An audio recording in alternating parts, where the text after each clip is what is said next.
chetu.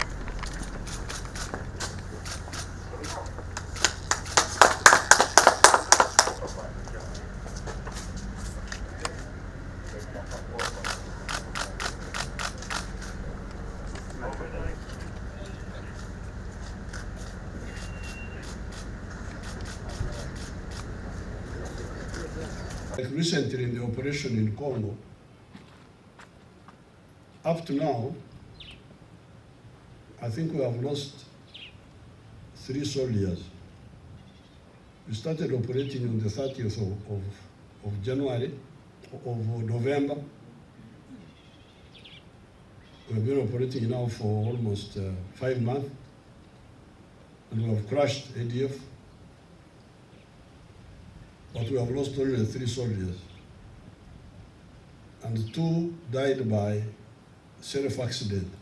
They blew themselves up because they were carrying RPGs, carrying multiple grenade launchers carelessly. They blew themselves up.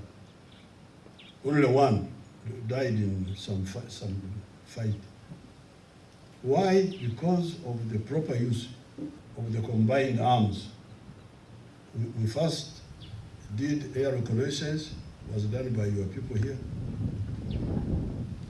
Show those people where they were. Repeatedly, we confirmed. Then on the first day, we really destroyed them by using the Air Force and using the long-range artillery. So after hunting them, then they run here, we go for them, the infantry now advanced. Now advanced in a careful way. So that course, that capacity to be able to say, how do I package these elements in order to have maximum damage on the enemy and minimum cost to myself. That capacity is very crucial for any high-level commander. I congratulate you, and as General was saying, what is crucial is that you stay alive, you don't throw away your health in Kampala and Kasongora, because the NRA officers, many of them died when we came from the bush, because they were overappreciated.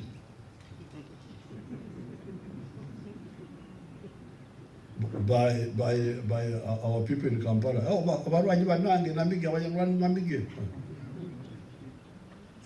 many of our people went like that. So, discipline of life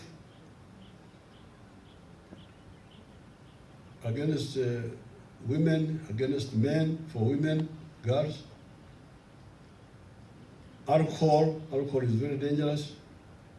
And then discipline at work, straightforwardness. Don't touch the fuel of the government. Stealing fuel, stealing salary, money.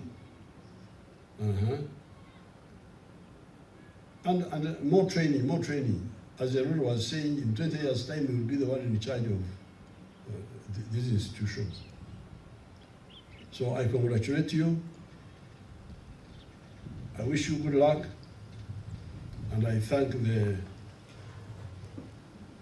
leadership of the Army and the Air Force for pushing our training program. And I can guarantee that these schools will be properly equipped because there are not many. As the Minister of Defense and Veteran Affairs, we remain fully committed to implementing your strategic directives, which generally covers the Minister of Defense and Veterans' strategic efforts to enhance the capacity and the skills of our ground forces. Your Excellency, there is no doubt that this level of training and other earmarked courses of this kind will certainly create the much needed strategic momentum in our air power, so as to be able to efficiently complement the land power. Our wish, and you allowed us to wish for bigger things, is to have a strong Air Force, maybe the strongest in the region and beyond. Your Excellency, over the years, the Academy has developed, and in 2019, it was elevated to college status. With the 3 schools, as already narrated by the commandant, training officers and airmen in air command, leadership, and management skills. The executions of Air Force mission and vision necessitates a competent and well-trained human resource who are the foundation of a modern Air Force. With your guidance, the Air Force has constituted all training programs in Nakasongola. So the scope of the Squadron Officers course largely focuses on air power studies, air logistics, joint warfare planning, air command and leadership, humanitarian and military law, UPDF doctrine, political education, and the ideological orientation, among others. This course will enable our officers to apply airman's perspective to the joint warfare environment.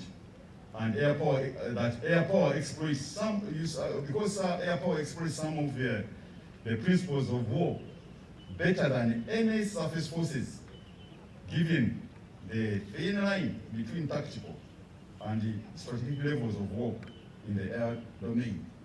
Therefore, a need for this course, sir. Your Excellency, with this knowledge derived from airman's experience and perspective to warfare, since the advent of the air machine in the World War I, these officers will be able to make effective decisions, shape the conduct of the operation, and address current and future aerial threats in this era of highly digitalized environment. I thank the graduates. I congratulate you for your patience, perseverance, hard work for finishing the 7 months program. I know it wasn't easy to be pioneers, but be proud of your achievement. Let it be visible in all what you do for the UPDF from today onwards. And throughout your career, remember what you have learned here. Be critical thinkers and proponents of air power, so that your useful commanders and staff in your squadrons and any joint UPDF operation environment you are deployed in the future. Leadership is key in everything, especially in the armed forces. You can have everything, you can have all the best aircrafts, best weapons, but if you have useless leadership, those weapons will be taken by the enemy. This course these people are doing, we did it in 1998 when you selected us, 40 of us, and sent us to Tanzania. Today we're the ones in charge of this very, very important institution. The CDF is of that intake, which you selected. Me, myself, the deputy, was that very intake. The Joint Chief of Staff here, that intake.